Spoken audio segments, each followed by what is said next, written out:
Oh, I just wanna take you anywhere that you like. We could go out any day, any night. Baby, I'll take you there, take you there. Baby, I'll take you there, yeah. Oh, tell me how to turn your love on. You can get anything that you want. Baby, just shout it out, baby, just shout it out, yeah. And if you want me to, let's make a move, yeah. So tell me, girl, if every time we. Perkenalkan Pak, kami dari mahasiswa UIN mau izin buat melakukan wawancara ke Pak Beno selaku wirausaha ya Pak ya. Ya, apakah Bapak berkenan Pak? Insya Allah berkenan. Buat pertanyaan yang pertama ya Pak, langsung aja Pak. Apakah Bapak boleh menceritakan usaha dari awal sampai saat ini berkembangnya itu perjalanannya seperti apa Pak? Gitu. Ceritain semuanya nih. Nggak selesai ya. Singkatnya aja gitu. Dari usaha apa dulu ya? Soalnya kan saya ada beberapa usaha. Oh ya. Pada intinya banyak proses yang dilalui lah. Tidak semudah yang mungkin adik-adik sekarang lihat ya. Ada beberapa. Dari awal saya membuka usaha itu tahun 2006 Mbak. 2006 bergerak di konstruksi mulai dari baja ringan, baja berat, sekarang sudah mulai ke pembangunan yang gedung dan lain sebagainya. Jadi semuanya dari nol Mbak, dari nol dengan modal yang sangat bisa dikatakan tidak ada modal lah. Intinya nol besar modal. Mungkin kalau diceritakan ya tidak akan selesai satu hari. Tapi intinya ya memang usaha itu tidak ada yang mudah. Prosesnya begitu banyak yang harus kita lalui. Mungkin dari mulai permodalan, terus kita juga cari rekanan untuk kita kerja, terus mendapatkan suatu kegiatan ataupun proyek dari teman-teman. Dan dari tahun 2006 itu sampai tahun 2019 itu saya fokus di kayak proyek-proyek. 2018 mulai merintis di kuliner. Kuliner pertama yang saya buka itu Watu Dungkul, tahu ya? Watu Dungkul baru berapa bulan ini lagi booming-boomingnya kita diserang sama COVID-19. COVID-19 itu kita sudah terpuruk di situ sampai proyeknya sudah berhenti, konstruksinya berhenti, semua usaha itu hampir berhenti selama 2 tahun. Dan alhamdulillah setelah COVID mulai mereda, saya malah bisa buka lagi warung di Paguyuban ini, kuliner lagi. Dan sekarang pengembangannya lagi ke sebelah Paguyuban, ada cottage, ada kolam renang nantinya, terus untuk glamping sama untuk wedding juga bisa di situ. Mungkin sekilas perjalanan yang kelihatannya manis sekali ya, kelihatannya manis sekali, cepet banget. Tapi memang kalau kita bicara susah senangnya itu ya banyak sekali. Kendalanya yang ditipu orang lah, yang ini juga. Tapi intinya kalau menurut saya sih untuk usaha seperti usaha apapun itu yang pertama ya memang kita harus jujur, tekun, ikhlas, itu pastilah, tanggung jawab. Mungkin sebagai pembuka itu dulu, monggo yang ditanyakan untuk hal-hal yang apa mungkin dari permodalan atau bagaimana. nanti bisa diceritakan. Oke, makasih ya Pak atas jawabannya ya. Mungkin dari teman-teman yang lain ada yang mau bertanya lagi?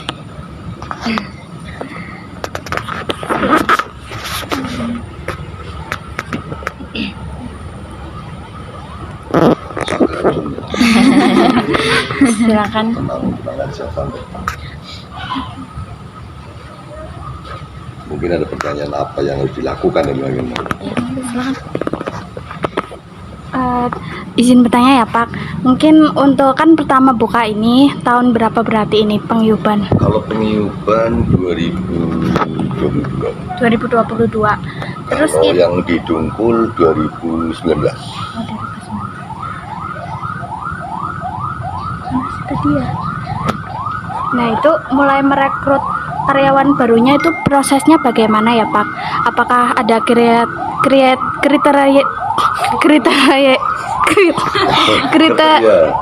khusus yang dicari ya gitu? Kalau saya untuk merekrut karyawan kriteria khususnya tidak ada. Jadi mungkin teman kita juga pernah gabung di sini walaupun sebentar ya. Jadi kita mengutamakan pemberdayaan lingkungan, termasuk tetangga ataupun desa penyangga seperti itu. Sama mungkin kita ada batasan lulusan dari selain keahlian khusus, mungkin kita paling minim dari lulusan SMA seperti itu. Kalau untuk yang keahlian khusus ataupun kriteria khusus itu ya mungkin yang bagian di koki dan sebagainya itu mungkin kita mencari beberapa orang yang pengalaman. Tapi kalau untuk yang lain-lainnya ya belajar bersama di sini seperti itu. Jadi tidak ada yang harus seperti ini, harus seperti ini. Intinya untuk perekrutan karyawan kita juga menggunakan membuka lowongan terbuka untuk siapa saja. Cuman kita biasanya kategorinya itu yang diutamakan yang area sekitar ataupun yang bertempat tinggal di sekitar warung seperti itu. Ya mungkin desa Karangtengah, karena ini beberapa teman-teman dari Kemutuk itu tetangga desa sebelah juga banyak yang ikut di sini. Mungkin itu sih kalau untuk karyawan. Mungkin ada lagi dari teman. Seperti yang kita tahu ya Pak, kalau Baturaden ini kan seperti pusat wisata kota di Purwokerto. Nah pertanyaannya, apakah lokasi bisnis kepaguyuban ini mempengaruhi jumlah pelanggan yang ada? Maksudnya untuk lokasi bisnisnya Pak, mengurangi untuk yang datang atau bagaimana? Mempengaruhi jumlah pelanggan begitu, jumlah pelanggan yang datang. Oh ya jelas, itu pasti karena kita di samping ini kan warung pengayuban dan Watu Dungkul itu memang pengunjungnya itu semua kelas, jadi tidak harus yang menengah ke atas, tapi dari kelas bawah sampai ke atas. Terus kita juga ada potensi lebih banyak pelanggan ketika kita sudah mendekati area di Baturaden. Itu otomatis. Tapi di samping pelanggan-pelanggan yang mungkin dari Purwokerto dan sekitarnya, terus Baturaden juga sangat mempengaruhi untuk kedatangan pelanggan yang mungkin dari luar kota dan lain sebagainya. Itu jelas pasti sangat mendukung lah untuk Baturaden. Mungkin itu.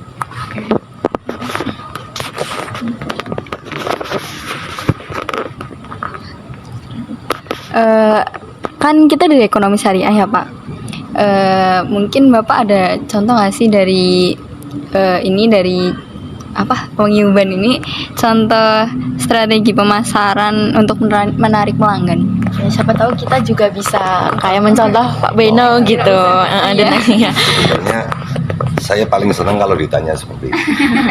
Bagaimana promosinya, bagaimana strateginya. Sebenarnya kalau strategi mungkin kita diuntungkan sekarang banyak medsos ya, mulai dari mungkin TikTok, IG, Facebook dan lain sebagainya. Tapi sebenarnya dari medsos itu ada sangat membantu, tapi kita juga di situ diuntungkan dan dirugikan.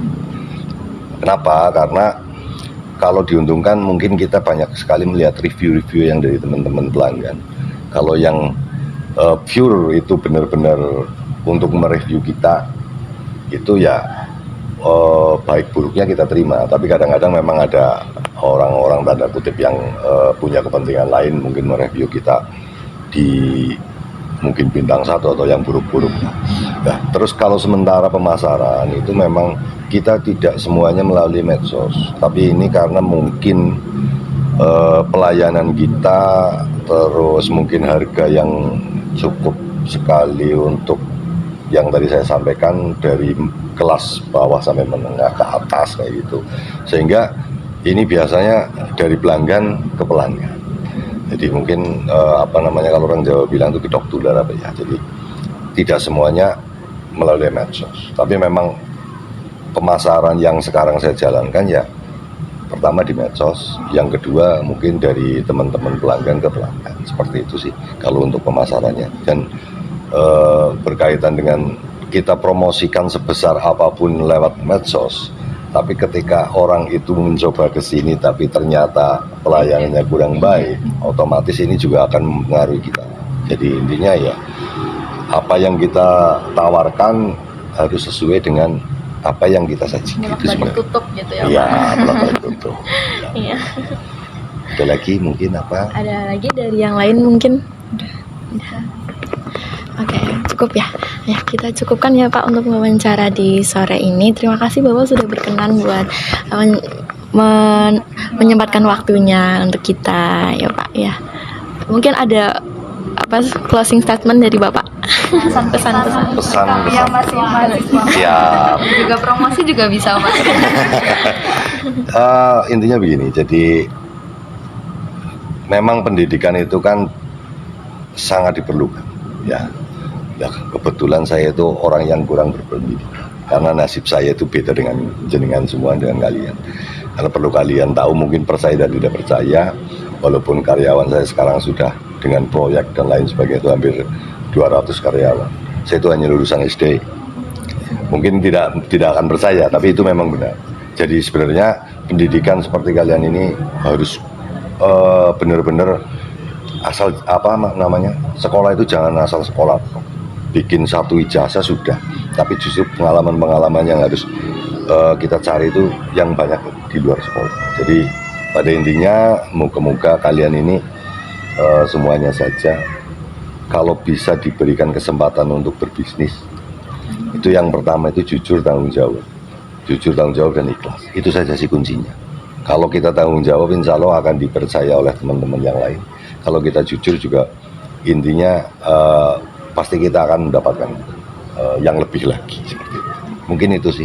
Pokoknya semangat belajar. Iya Pak. Oke. Terus ya Pak. Ini Pak, aku punya pertanyaan buat aku pribadi ya Pak. Maksudnya nggak apa-apa Pak. Ini satu lagi. Ini kalau misal kita mau bangun bisnis tuh gimana sih Pak caranya biar kita tuh bisa berkomitmen sama bisnis itu? Karena biasanya tuh aku pernah jalanin bisnis gitu Pak, kayak pernah nyoba jualan gitu Pak, tapi rasanya tuh nanti lama-lama tuh kayak kan karena ada tugas kuliah, karena ada apa gitu, jadi nanti lama-lama males lagi kayak gitu Pak, jadi kayak down kayak gitu. Jadi kayak belum komitmen. Caranya tuh gimana sih Pak gitu? Gini, kamu tuh bisnis ini mau buat hidup apa buat sampingan? Kalau kamu tadi bilang, soalnya saya nyambi kuliah, berarti ini sampingan ya. Nah, ini yang kadang-kadang sebenarnya ya sampingan itu apa bentuknya? Contohnya makanan. Kamu bisa mempromosikan, tapi tidak harus kamu yang menjual dan tidak harus kamu yang produksi. Kalau kamu yang produksi sendiri, punya ide sendiri, terus jualan sendiri, ya harus salah satu yang dikorbankan. Mau kuliah apa mau usahanya yang dikorbankan? Gak mungkin bisa berarti. Dua-duanya bisa. Ya contoh, saya pun begitu. Banyak beberapa usaha, termasuk sampai yang ya mungkin otomotif dan lain sebagainya, sampai off-road dan lain sebagainya pun saya bisniskan. Bukan saya yang menjalankan, tapi saya punya ide. Ya gitu. Jadi intinya kalau kamu mau apa yang tadi ngedon dan lain sebagainya, berarti kan belum sabar, ikhlas, belum tanggung jawab.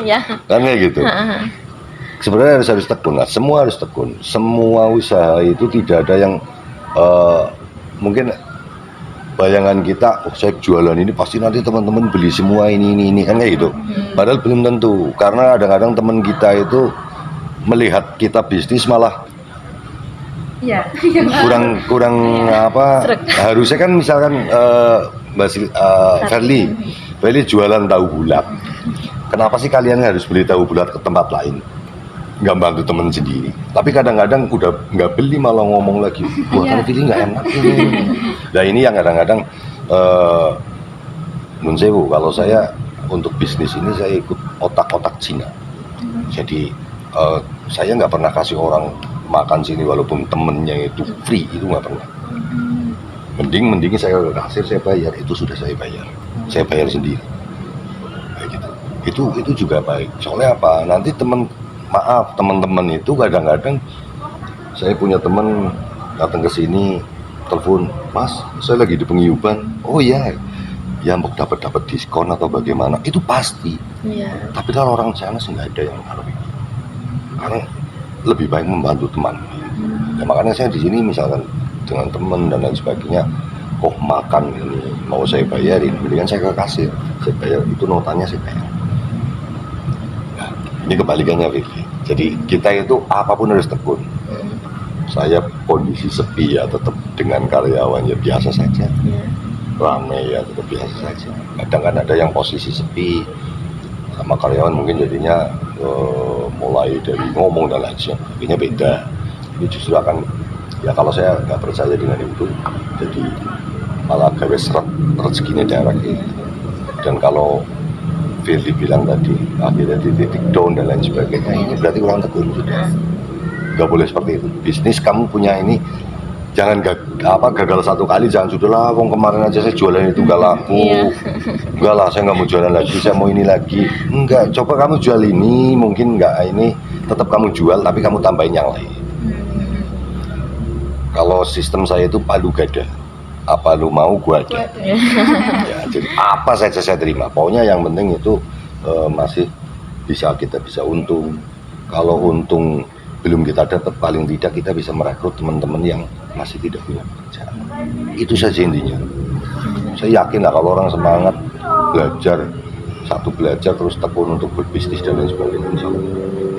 Apalagi kalau kalian ini di support lagi dengan sekolah yang lebih ini ya bisa. Kadang-kadang anak saya juga di manajemen di Unsur sudah selesai kuliah, itu pun belum bisa praktek. Kenapa? Karena ya mungkin kuliahnya itu, tapi ketika dipraktekkan di lapangan ini akan beda. Tapi mending saja kalau sudah didasari dengan pendidikan. Jadi anak saya pun masih banyak belajar dengan saya, walaupun kalau untuk pelaporan dan lain sebagainya mungkin saya kalah. Tapi kalau untuk di lapangan ya saya masih dianggap gurunya sama anak saya. Itu masih itu. Jadi nggak usah ada pikiran bosen lah jualan ini kok nggak laku, ini jangan. Kamu jual apa yang kamu jual pertama.